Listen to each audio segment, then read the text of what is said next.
Não sei se é impressão minha, mas eu consigo ver daqui de cima muitas pessoas bonitas, viu?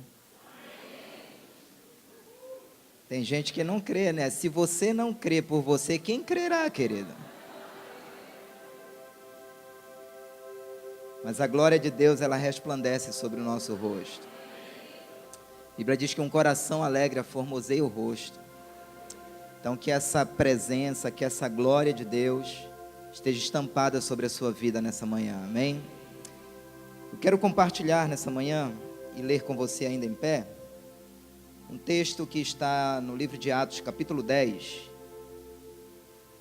E eu quero dar um título para essa mensagem, dizendo que hoje nós vamos falar do maior de todos os milagres. Amém? Pastor, qual seria o maior de todos os milagres? E a gente vai ver isso nessa manhã, de uma forma muito amorosa, muito carinhosa, e que essa mensagem seja banhada pela graça do Senhor nessa manhã. Atos capítulo 10, do versículo 1 ao 8. Atos 10, do versículo 1 ao 8. A palavra do Senhor diz assim: um homem em Cesareia, por nome Cornélio, centurião da corte chamada italiana, piedoso e temente a Deus com toda a sua casa, e que fazia muitas esmolas ao povo, e de contínuo orava a Deus. Cerca da hora 9 do dia, viu claramente em visão um anjo de Deus, que se dirigia para ele e lhe dizia: Cornélio. Este, fitando nele os olhos e atemorizado, perguntou: que é, Senhor? O anjo respondeu-lhe: as tuas orações e as tuas esmolas têm subido para a memória diante de Deus. Agora, pois, envia homens a Jope e manda chamar a Simão, que tem por sobrenome Pedro. E este se acha hospedado com um certo Simão curtidor, cuja casa fica à beira-mar, e ele te dirá o que deves fazer. Logo que se retirou o anjo que lhe falava, Cornélio chamou 2 dos seus domésticos e um piedoso soldado dos que estavam a seu serviço, e havendo contado tudo, os enviou a Jope. Vamos orar. Obrigado, Senhor, por esta manhã maravilhosa. Obrigado por esta manhã extraordinária, quando temos aqui mais uma vez a oportunidade de ouvir a Tua palavra. Essa palavra, Senhor, que tem sido um instrumento de libertação para tantas áreas da nossa vida. E a minha oração, Senhor, nessa manhã, é que sejamos nesse tempo usados para promovermos o maior de todos os milagres nessa geração. E que o Teu Espírito, Senhor, nos leve a esse entendimento nessa manhã. Que essa mensagem, Senhor, caia no nosso coração como a mensagem que precisaríamos ouvir nessa manhã. E que o Senhor nos use como vaso, como instrumento para a vida de tantas pessoas que perecem, para a vida de tantas pessoas que aparentemente são tão religiosas, mas que carecem da salvação do Senhor. Pedimos a Tua graça e a Tua bênção sobre as nossas vidas nessa manhã, em nome de Jesus. Diga amém e amém. Você pode se sentar. Querendo permanecer com a sua Bíblia aberta nesse texto, você pode permanecer. Amados, o capítulo 10 de Atos, ele é marcado por 2 histórias que estão no capítulo 9. Na verdade, o grande milagre que eu já lhes direi, que eu considero o maior de todos os milagres, ele é antecedido por 2 outros grandes milagres. No capítulo 9 do livro de Atos, nós encontramos Pedro cheio do Espírito Santo, cheio da graça de Deus, cheio da unção, cheio da autoridade do Senhor, diante de um paralítico chamado Enéas. E Pedro então é usado como instrumento e como vaso pelas mãos do Senhor, para colocar aquele coxo em pé, para levantar aquele paralítico, o que teria sido um extraordinário milagre, porque Enéas não conseguia andar. Logo em seguida, ainda no capítulo 9, nós encontramos o mesmo Pedro, cheio do Espírito Santo, sendo usado para ressuscitar uma mulher chamada Dorcas, que era uma serva do Senhor extraordinária, porque aquela mulher, queridos, costurava para os pobres, aquela mulher servia os pobres, aquela mulher era um vaso nas mãos do Senhor. E quando aquela mulher morreu, aquela comunidade, queridos, entrou numa crise, porque era uma perda significativa muito grande. E Pedro, então, é usado para ressuscitar aquela mulher. 2 grandes milagres, um coxo que anda e uma mulher que ressuscita. Mas eu diria que o maior de todos os milagres a gente encontra aqui no capítulo 10.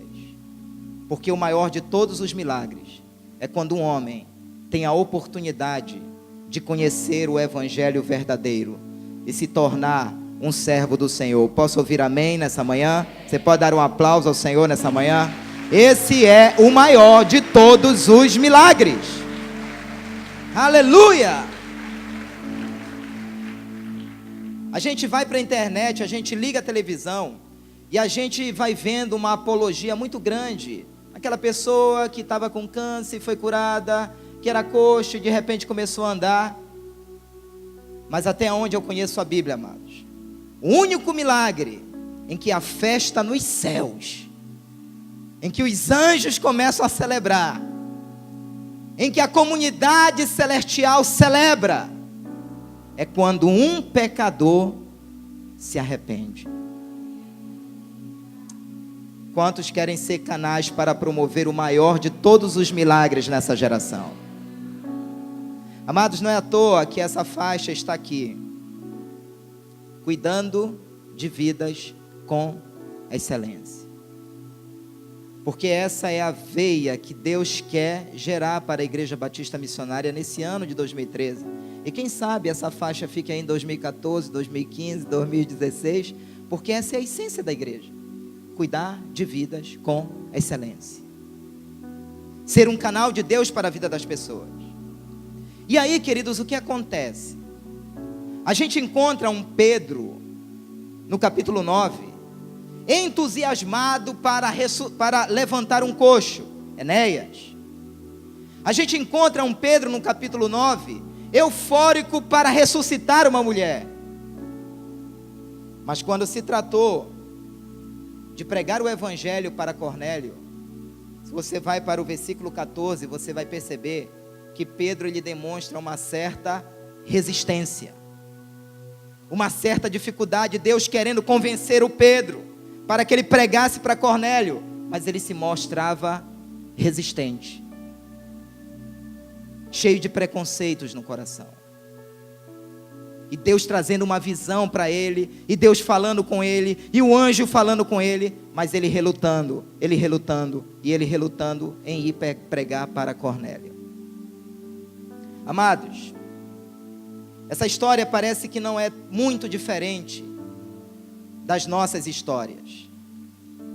Porque muitas vezes a gente vê aquele crente tão entusiasmado na vida secular.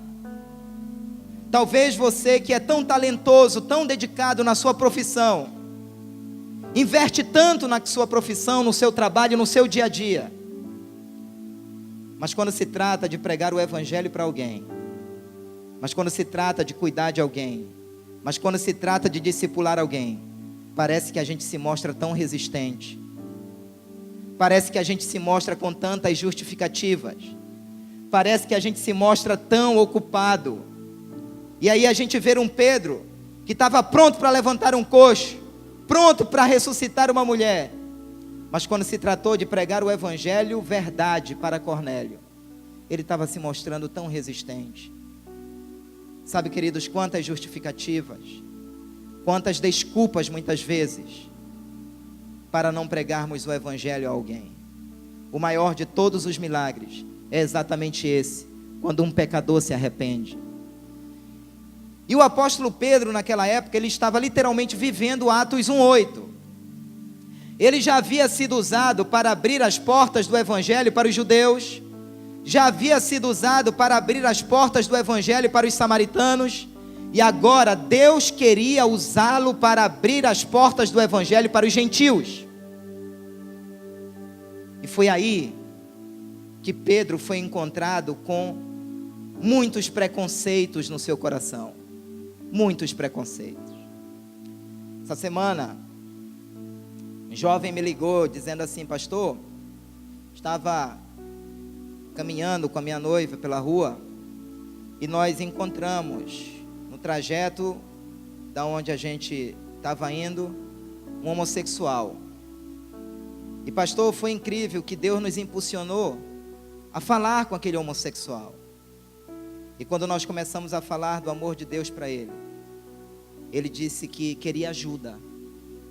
Ele disse que queria conhecer esse Deus. E aí esse jovem me ligou preocupado porque era um homossexual todo transformado, com seios, com cabelo grande, as formas do seu corpo. E ele me ligou preocupado, dizendo assim: pastor, eu devo levar ele? Ele disse que vai para a célula se eu convidar, que vai ser quarta-feira agora. Eu devo levá-lo? Eu digo: querido, não tenha dúvida, leve-o. Porque a palavra de Deus é poder de Deus para a salvação de todo aquele que crê. Pode dar um forte aplauso mesmo a Jesus nessa manhã.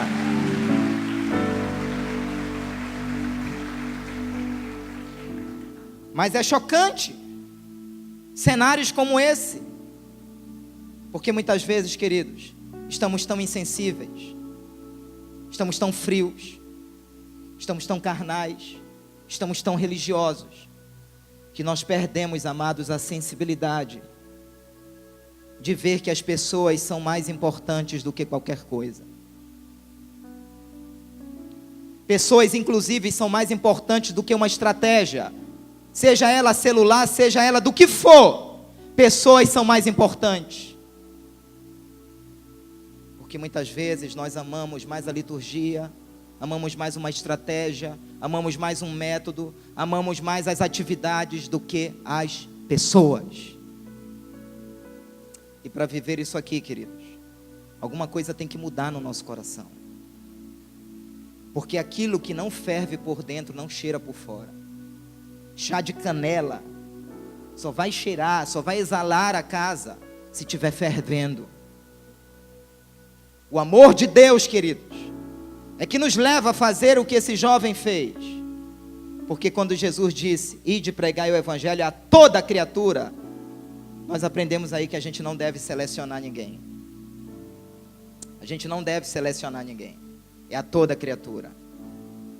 Não importa o quanto o diabo deturpou a identidade das pessoas. Eu quero declarar em alto e bom som, e esse culto está sendo filmado. Eu quero declarar que essa igreja ama todos os homossexuais da cidade de Belém, do estado do Pará e da nação brasileira. Nós não concordamos com as práticas, mas nós amamos a criatura de Deus que eles são. Pode dar um forte aplauso e liberar um grito de júbilo nessa manhã. Aleluia! Porque eles são tão necessitados de Deus como nós o éramos antes de aceitar a Cristo. E eu quero aqui, queridos, conversar um pouco nessa manhã sobre o perfil desse homem chamado Cornélio. E dentro desse perfil havia algo que faltava em Cornélio, como em muitas pessoas que nos cercam no dia a dia. Eu quero destacar aqui, primeiro, o caráter de Cornélio, caráter profissional de Cornélio. O versículo 1 diz que Cornélio, um homem em Cesareia por nome Cornélio, ele era o quê? Centurião da corte chamada italiana. Irmãos, profissionalmente falando, Cornélio era um sucesso. Profissionalmente falando, Cornélio era um homem muito conceituado, porque para ele chegar a ser um centurião da corte italiana, queridos, ele se dedicou muito. Talvez foram dias, meses, semanas, anos de renúncia, para ele ter chegado nesse cargo aqui. Um homem muito respeitado, um homem muito conceituado, um homem que eu diria que financeiramente estava bem, profissionalmente bem, um sucesso. Era um militar graduado. Ele ocupava, queridos, um alto posto, pois era um centurião romano. Ele era chefe de 100 soldados. Era um homem que tinha uma mente militar brilhante. Mas faltava algo para esse homem. O que faltava para esse homem, pastor? Um homem tão destacado, um homem tão admirável, mas faltava algo para esse homem. Queridos, muitas vezes nós nos encontramos, nós nos deparamos com pessoas no nosso dia a dia, que você olha para o caráter profissional dessa pessoa, ele é tão bem sucedido. Mas eu quero te dizer, que um presidente da república, ele é tão miserável sem Deus, quanto aquele mendigo que está jogado numa sarjeta. Tão miserável, tão perdido, tão necessitado. E muitas vezes a gente vai se deparando com pessoas que, profissionalmente falando, estão em altos lugares da sociedade, mas são tão vazios, são tão carentes, são tão necessitados de Deus. E Cornélio, queridos, era esse homem. Lhe faltava algo. Lhe faltava algo. Existe um outro caráter na vida desse homem chamado Cornélio, que está aqui no versículo 2. O caráter solidário de Cornélio. No versículo 2 diz assim: que esse homem fazia muitas esmolas ao povo e de contínuo orava a Deus. A gente olha para o caráter solidário de Cornélio, era um homem bom, era um homem generoso, era um homem que dificilmente passava por um mendigo, por um necessitado, e não deixava uma esmola. Era um homem que tinha sensibilidade, era um homem que olhava nos olhos das pessoas, era um homem que se importava, dava esmola aos pobres, fazia boas obras. Versículo 4, lá no finalzinho diz assim: as tuas orações e as tuas esmolas têm subido para a memória diante de Deus. Cornélio era um homem que tinha o coração aberto, ele tinha as mãos abertas. Às vezes, meu irmão, tem crente que só falta dar paz do Senhor assim, mão fechada. Se botar um sorrisal na mão dentro d'água, meu irmão, o negócio não desfaz. Mas Cornélio não, ele tinha o bolso aberto, ele ajudava, era um amor prático, era um amor verdadeiro, não era um amor só de blá blá blá, só de palavras. Eu me lembro quando eu fui batizado pelo pastor Roberto Casas, em 1990, o pastor fez uma brincadeira comigo na época, dizendo assim: Marcelo, quando você for para as águas ser batizado, leve sua carteira. Eu fiquei assim, achei estranho, né? Eu disse: mas por quê, pastor? Não, que a gente vai batizar ela também, para você sempre ser um investidor na obra do Senhor. E Cornélio, queridos, era esse homem. Ele não media esforços quando se tratava de ajudar pessoas. O maior investimento de uma igreja precisa ser em pessoas. Diga amém! Porque prédios, estruturas, tudo isso vai ficar. Tudo isso é muito importante, mas vai ficar. Como foi bom, irmão Manel, nós estarmos perto naqueles dias de dor do Eduardo. Como foi? Como foi bom? Porque pessoas necessitam 100% de Deus, mas pessoas também necessitam 100% de pessoas.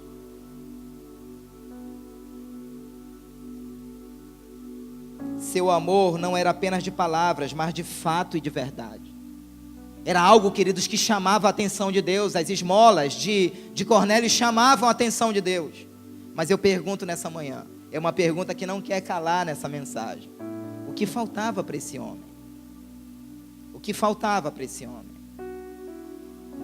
Em terceiro lugar, Cornélio tinha um caráter religioso invejável. O versículo 2 diz que esse homem temia ao Senhor. Era um homem, queridos, que na ótica do judaísmo daquela época, temia ao Senhor. Foi alguém que abraçou a fé judaica, os preceitos da lei, abraçou as normas do judaísmo. Ele observava os ritos, as cerimônias e a lei como ninguém. Era um religioso diplomado. Era um homem sincero.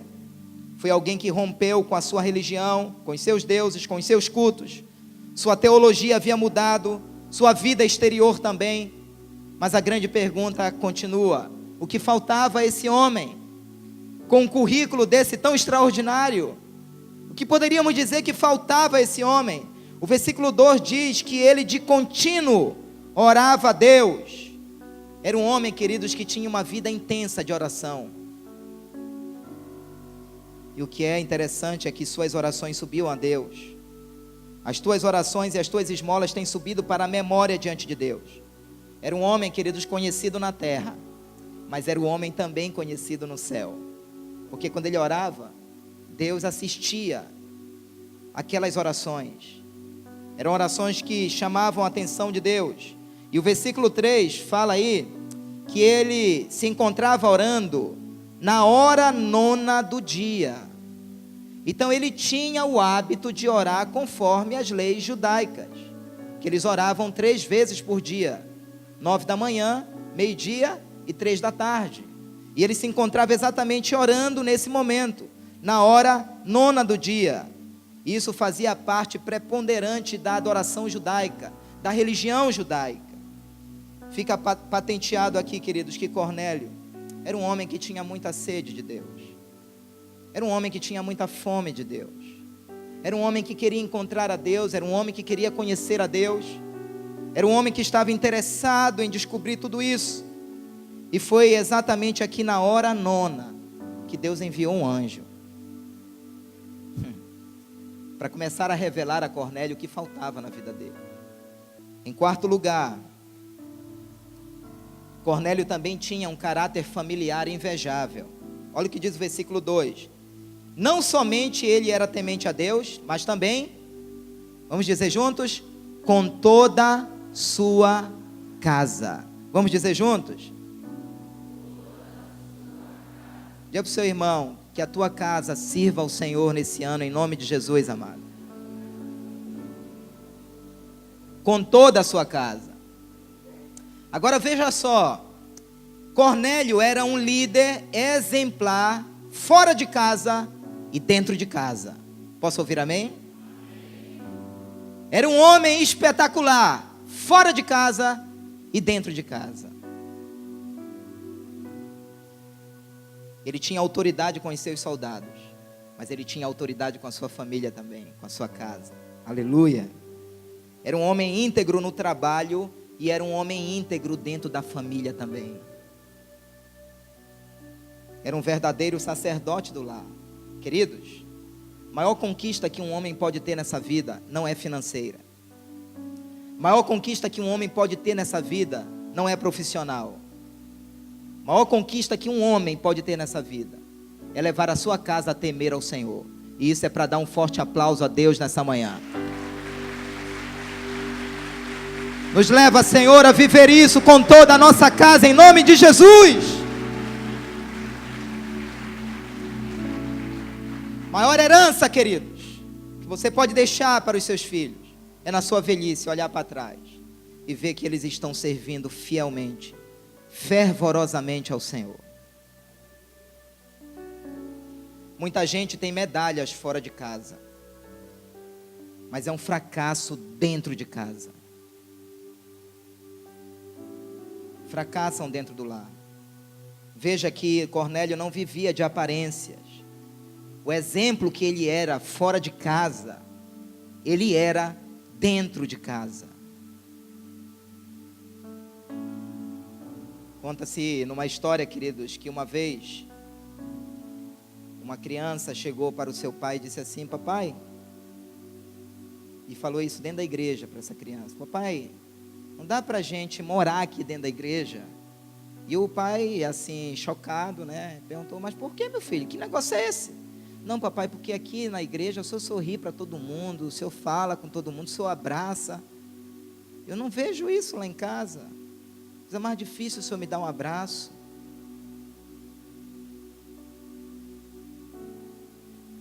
Eu não sei quantos pais temos hoje aqui de manhã, mas que bom seria se cada pai aqui soubesse que você é o canal para muita cura dentro da sua casa, para a vida do seu cônjuge e principalmente para a vida dos seus filhos.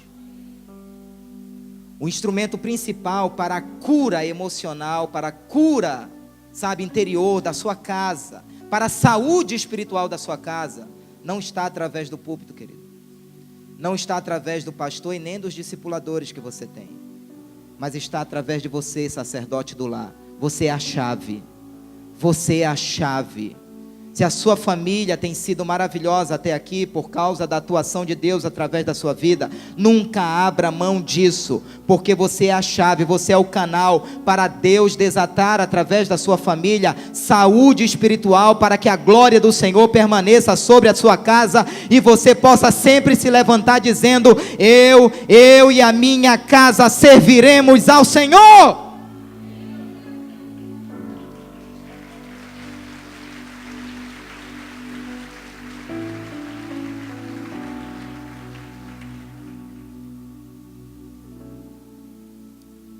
Quinto e último caráter que eu vejo aqui na vida desse homem é o caráter social. Cornélio era um homem de muita influência, liderou espiritualmente a sua família, como a gente vê aí no versículo 2, sua família temia a Deus. Ele também influenciou espiritualmente os seus soldados. Olha esse detalhe aqui no versículo 7. Cornélio chamou 2 dos seus domésticos e um piedoso soldado. Será que de repente esse soldado piedoso não foi um discípulo em algum momento de Cornélio? Porque Cornélio era um homem piedoso. E de repente, em algum momento, esse soldado piedoso aqui foi influenciado pela vida de Cornélio. Ele tinha, querido, isso aqui é demais. Isso aqui é demais. Versículo 22. Cornélio, queridos, tinha um bom testemunho de toda a nação. Vamos ler? Eles responderam: o centurião Cornélio, homem justo e temente a Deus, e que tem bom testemunho de toda a nação judaica. Irmãos, isso aqui era demais. Que poderia faltar a um homem desse? Um homem que exercia influência na sociedade, um homem que exercia influência no trabalho, um homem que exercia influência dentro de casa. Era um homem, queridos, que por onde passava, deixava a sua marca, deixava um rastro de um testemunho poderoso. Era um homem, queridos, que se mostrava em todo o tempo sempre querendo agradar a Deus. Mas o que faltava a esse homem? E eu quero fazer as considerações finais nessa manhã. Veja que Cornélio, apesar de ter todas essas virtudes, era um militar graduado, era um chefe de família exemplar, era um cidadão abençoado e abençoador. Isso aqui é um detalhe interessante, amados. Deus não nos chamou apenas para sermos abençoados, Deus nos chamou para sermos abençoadores. Eu falei ontem aqui na juventude, inclusive você que é jovem, venha sábado, que será a inauguração da nova rede de jovens. Tivemos ontem aqui, queridos, quase 400 jovens reunidos ontem à noite aqui. Eram aproximadamente 20 cadeiras vazias. Você que tem um filho jovem, motive-o a estar aqui, para que todos nós juntos possamos vivenciar o que Deus está fazendo. Sabe por quê? Porque nós não podemos ser mar morto. O que é o mar morto, pastor? Mar morto é aquele mar que só recebe. Ele nunca dá, ele nunca libera. O mar morto, ele está 400 metros abaixo do nível do mar. Então ele só recebe a água da Galileia. Ele não libera para ninguém. E segundo alguns historiadores, esse mar morto está até secando nos dias de hoje. Não tem vida, não tem planta, não tem peixe, não tem nada. Porque só recebe. Só recebe, não libera. Agora o mar da Galileia não. Recebe água e libera água. É um mar cheio de plantas, cheio de vida. Queridos, o crente precisa ser assim, senão ele morre. Ele precisa ser um liberador das bênçãos de Deus, senão ele resseca. É isso que dinamiza a vida cristã, amados. Porque hoje existe na igreja brasileira, queridos, duas mentalidades. Uma mentalidade de uma igreja credora. É aquela igreja onde muitos pensam que o pastor tem que fazer tudo. E tem pastor que parece que é pastor bombril, é 1001 utilidades. Eu conheci um colega que era ele que abria a igreja, era ele que pregava, era ele que tocava, ele que varria a igreja, ele que limpava os banheiros, ele que fazia tudo, estava morrendo no ministério. Então essa é a mentalidade de uma igreja credora. É uma igreja que diz assim: não, eu já pago para o pastor fazer. Quer matar o seu pastor, meu irmão? Está amarrado em nome de Jesus. Quem gera ovelha é ovelha. Pastor pode ganhar, pode consolidar, sim, mas quem tem que dar cria é você, porque uma ovelha sadia, ela dá muita cria. Diga amém. Diga para o seu irmão: você vai dar muita cria esse ano. Carinhosamente, querido, você vai dar muita cria esse ano, porque tem muita vida para ser cuidada com excelência. Tem muito Cornélio aí fora, querido, que é gente boa, mas precisa da experiência da salvação. Precisa, amado. Gente boa. Eu já disse numa pregação que aos meus 17 anos, eu namorei com uma jovem. Muitas jovens me procuravam para namorar. Até que a pastora Andresa ficou afim de mim e encerrou essa história. Eu fiquei afim dela. Mas eu namorei com uma jovem de uma determinada igreja evangélica, queridos, que eu não vou falar o nome por uma questão de ética, minha língua está coçando. Por um ano, queridos, aquela jovem nunca me falou de Deus. Nunca. Nunca. Se eu tivesse morrido aos 17 anos, eu estaria hoje no inferno. Joguei bola com pessoas que professavam ter Jesus no coração, mas nenhum deles me falou do amor de Deus. Estudei com pessoas que professavam ter Jesus no coração, mas nenhum deles me falou do amor de Deus, nenhum. Ontem, nós tivemos aqui uma das decisões mais lindas que eu já vi em toda a minha vida. Porque a pessoa que se converteu ontem aqui, ele era sacerdote do movimento afro aqui no estado do Pará. E a irmã dele, evangélica, por muitos anos insistindo que ele viesse, nunca havia entrado numa igreja evangélica. E ele veio aqui ontem. E quando ele se converteu, ele pegou esse microfone e disse aqui: gente, primeira vez que eu piso numa igreja evangélica. Só que eu vim para cá dizendo no meu coração que se eu não sentisse o que eu senti aqui, eu nunca mais pisaria numa igreja evangélica. Eu não sabia disso, ninguém sabia, mas o Senhor sabia. E ele sentiu, queridos, o amor de Deus, ele sentiu o toque do Senhor e entregou a vida dele a Jesus e disse nesse microfone aqui que ele vai começar a trazer toda essa comunidade para conhecer o amor de Deus. Pode dar um forte aplauso e liberar um grito de júbilo! Aleluia! Porque, amado, quando você se importa com aquilo que Deus mais se importa, que são pessoas, Deus move os céus. Deus manda anjo, Deus manda visão, Deus faz uma revolução para alcançar uma pessoa. Você vai na consolidação, nesse ano de 2012, aí tem lá, queridos, mais de 500 fichas, 500 nomes, de pessoas que ao longo de 2012 vieram aqui na frente, dizendo: eu quero Jesus, em todos os cultos. Mas a grande pergunta é: quem se importa? Quem se dispõe a fazer uma ligação?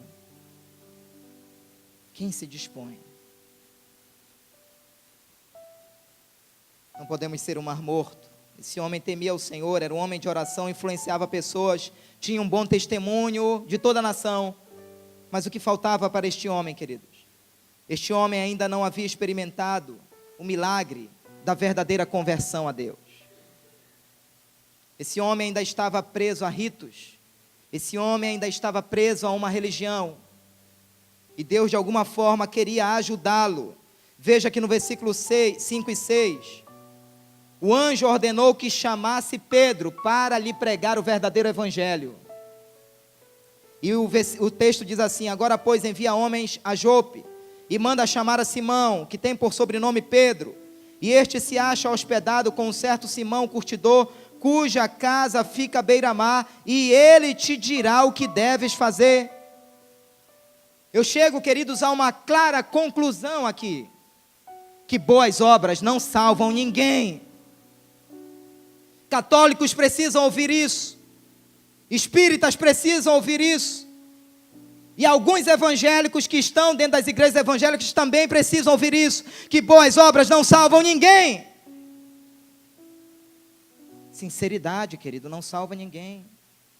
Sabe, pastor, mas eu sou tão sincero na igreja. Sinceridade não salva ninguém.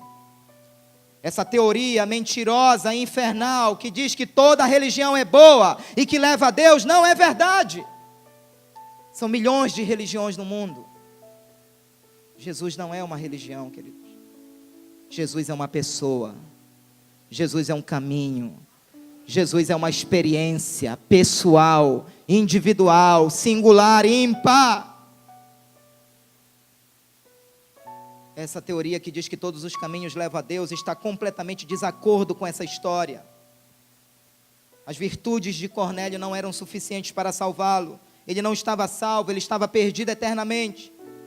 Sabe, querido, se boas obras salvassem, ou se frequentar um templo salvasse, como Cornélio frequentava a sinagoga, Deus não precisaria ter mandado Pedro para lhe pregar o evangelho. Deus teria dispensado esse detalhe aí, queridos. Versículo 4. Este, fitando nele os olhos e atemorizado, perguntou: o que é, Senhor? O anjo respondeu-lhe: as tuas orações e as tuas esmolas têm subido para a memória diante de Deus. Sabe, queridos, olha só. Eu aprendo aqui que Deus aprecia a fé das pessoas sinceras. Deus aprecia. Muitas pessoas projetam a sua fé num ídolo, numa imagem, numa religião. Eu quero lhe dar um conselho hoje aqui: não as critique. Porque de alguma forma tem muita gente sincera lá, achando que aquilo ali era o caminho. Minha mãe, quando baiou 10 anos dentro de um terreiro de macumba, e nós fomos criados nesse contexto, era porque ela acreditava que de algum modo aquilo ia gerar um contexto familiar na minha casa melhor. Ela acreditava. Até que a libertação do Senhor nos alcance. Porque muitas vezes a sinceridade daquela pessoa que projeta a sua fé num ídolo e numa imagem, pode estar sendo até mais sincera do que a nossa. Evangélicos, muitas vezes, fariseus. Brancos por dentro, mas podres brancos por fora, mas podres por dentro. E Deus apreciava como que Cornélio, querendo encontrar a presença de Deus, Deus olhava para Cornélio como alguém que queria agradar a Deus, e logo, queridos, providenciou um anjo para resgatar aquele homem, para libertar definitivamente aquele homem. Sabe por quê? Porque Deus viu que através daquele gentio, muitos outros conheceriam a salvação. E foi dito e feito. Se você for ler a história, quando Pedro foi na casa de Cornélio, sabe o que ele fez? Chamou todos os seus amigos e parentes. Chamou todos os seus amigos e parentes. O versículo 5. Agora, pois,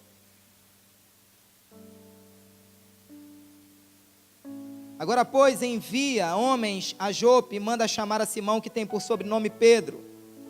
Sabe, queridos, uma coisa aqui interessante. Esse anjo, poderia ou não poderia ter pregado logo para Cornélio? Sim ou não? Poderia. Teria evitado, querido, toda essa viagem, porque Jope era quase 50 quilômetros de distância. Por que essa trabalheira toda de ter que Cornélio mandar um soldado ir lá chamar Pedro, vem Pedro pregar, porque o anjo não pregou logo? Sabe por quê? Eles gostariam demais de fazer isso no nosso lugar. Mas pregar o evangelho é missão da igreja. O anjo não vai poder fazer isso em nosso lugar. Eles gostariam demais desse privilégio, de poder descer numa rua, num bairro, numa cidade e começar a pregar o evangelho. Só que essa missão foi confiada à igreja. À igreja, eu posso ouvir amém?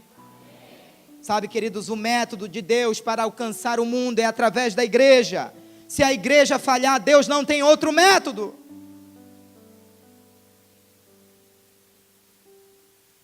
Há uma história, não uma história com H, é uma história com E, que diz que quando Jesus chegou aos céus, depois de ressuscitado, ele logo foi recepcionado por um anjo, e o anjo prontamente lhe perguntou: Jesus, e como é que vai ficar agora a continuidade dessa obra?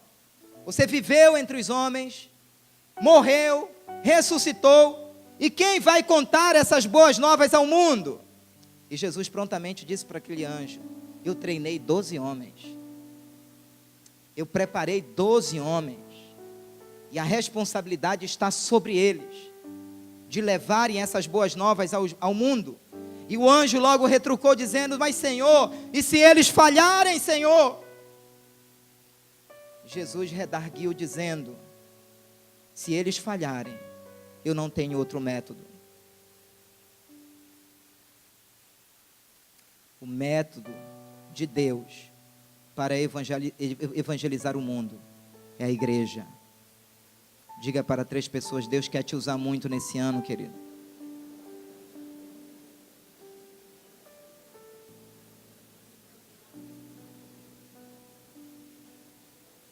Para terminar,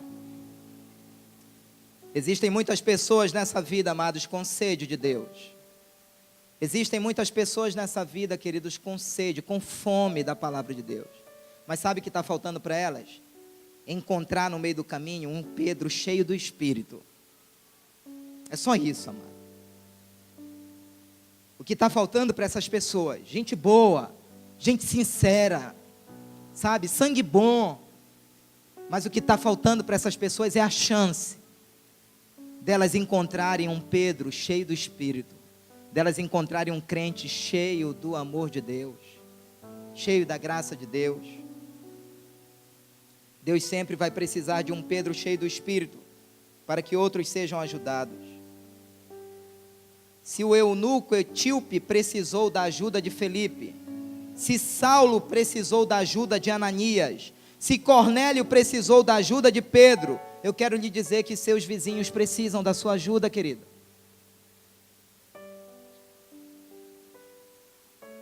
Eu quero te dizer que os teus amigos precisam da tua ajuda. Eu vou dizer algo aqui que não estava no script, mas eu sinto no coração falar nessa manhã. No final do ano passado, final da primeira quinzena de dezembro, eu tomei uma atitude radical. Eu cheguei para a juventude dessa igreja e disse: enquanto houver nas noites de sábado uma cadeira vazia aqui embaixo, nessa noite eu não volto para casa nem para comer e nem para dormir. Eu vou ficar aqui, ungindo essas cadeiras, orando em cada uma delas, para que as pessoas que aqui sentarem sejam pessoas trazidas e movidas pelo Espírito Santo. Porque eu fui muito confrontado, queridos. Como é que nós podemos dizer que queremos ganhar uma cidade, se uma cadeira vazia dessa não nos incomoda?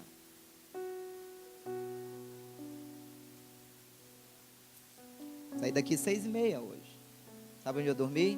No quarto de Deus, no colo de Deus, no travesseiro de Deus, bem aqui, ó.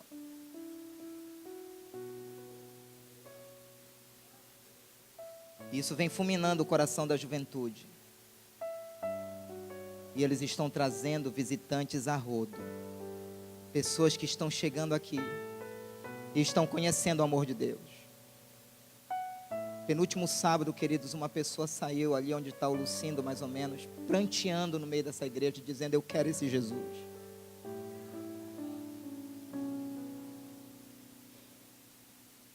Ou a gente, queridos, procura viver isso aqui, ou isso aqui não passa de uma placa. Ou isso aqui não passa de uma placa. Cada cadeira vazia dessa nessa manhã é um desafio para mim e para você. De pessoas que precisam ser tocadas pelo amor de Deus.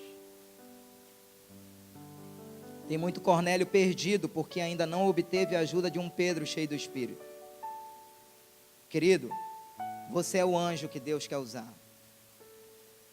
Você é o anjo que Deus quer usar. Posso ouvir amém nessa manhã? Vamos ficar em pé em nome de Jesus. Queria que você desse a mão para o seu irmão que está do seu lado. E eu queria que você pudesse, de mãos dadas com esse irmão, poder dizer para ele assim: olha, Deus vai te usar muito. Você é um grande homem de Deus, você é uma grande mulher de Deus. Pode dizer, você é um grande homem de Deus, você é uma grande mulher de Deus. Deus quer te usar muito. Aleluia. Queria que toda essa igreja de mãos dadas pudesse, talvez essa não fosse a mensagem que você queria ouvir, mas é a mensagem que você precisava ouvir. Porque isso é tão poderoso, que quando Jó orava pelos seus amigos, Deus mudou a sua sorte. Tem muito problema que vai ser resolvido na nossa vida, quando você se importar com aquilo que Deus mais ama, pessoas. Porque Jesus foi enviado para buscar e salvar o perdido. Se a igreja evangélica brasileira está fazendo outra coisa diferente disso, ela está completamente perdida. A essência de ser igreja é cuidar de vidas. Eu queria, querido, que carinhosamente, que com o coração quebrantado, toda essa igreja começasse a orar agora. Coloque a sua vida diante do Senhor.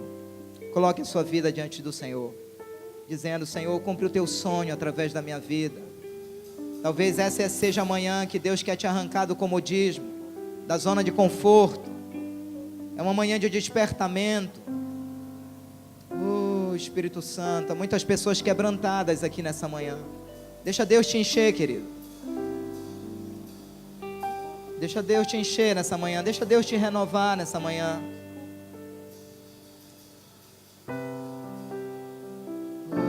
Espírito Santo. Espírito Santo.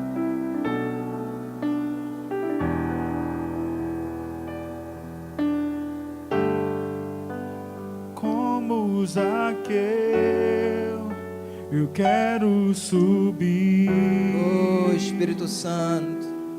O mais alto que eu puder. Espírito só Santo. pra te ver, olhar para ti e chamar tua atenção para mim. Eu preciso de ti, Senhor. Espírito Santo. Eu preciso de ti, ó Pai. Espírito Santo. Sou pequeno demais,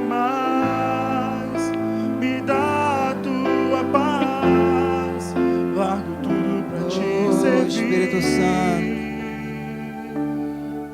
Espírito Santo. Entra na minha casa, entra na minha Espírito vida, Santo. mexe com minha estrutura, sara todas as feridas. Espírito Santo. Me ensina a ter santidade, quero amar somente a ti, porque o Senhor é meu bem maior. Espírito Santo. Faz um milagre em mim.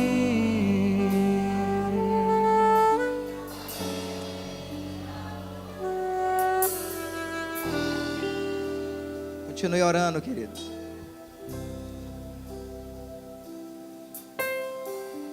Continue orando, amado. A graça do Senhor está aqui nessa manhã. Eu não tenho dúvida nenhuma de que os anjos do Senhor estão ministrando nesse exato momento. Continue orando. Há uma obra espiritual acontecendo nesse exato momento na sua vida, amado. Eu quero poder aqui carinhosamente falar o nome de algumas pessoas. Sabe, Rosana, esposa do Paulo, eu tenho muitos registros da tua vida na minha mente, de sendo tão usada por Deus. Eu sei que o Senhor vai continuar fazendo isso através da tua vida. Sabe, Douglas, eu tenho muitos registros na minha mente da tua fome e da tua sede por Deus. Eu quero te dizer que esse é o ano de Deus na tua vida, de trazer toda essa restauração. Sabe, Júlio, não é diferente de você. Eu tenho registros na minha mente do quanto você sempre foi sedento por Deus. Sabe, querido, Deus está querendo gerar isso através da minha vida, da sua vida. Sabe, Mônica, eu vejo seu esposo, Alexandre, sendo tão usado por Deus. Mas quando eu olho para você, Mônica, eu te vejo como uma grande mulher de Deus. E eu sei que Deus haverá de cumprir promessas antigas na sua vida. Eu sei disso. Oh, Espírito Santo de Deus. Sabe, filhas do apóstolo, Renata, Luciana, Carol, neta do apóstolo, vocês são tão preciosas. E Deus tem sonhos, Deus tem projeto com a vida de vocês.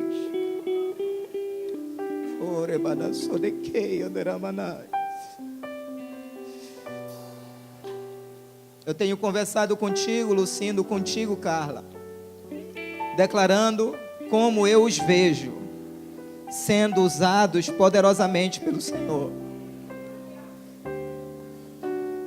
Muitas vezes temos alguns paradigmas na nossa mente de ficar diante de uma grande multidão pregando. Não, querido. Deus olha para um Cornélio. Para um Cornélio. Deus quer te ver sendo usado para um Cornélio. Para um Saulo. Para um Saulo. É assim que eu te vejo, Edson César, também. Quando eu cheguei aqui nessa igreja, eu sempre te vi com muito fervor. Sempre, sempre, sempre.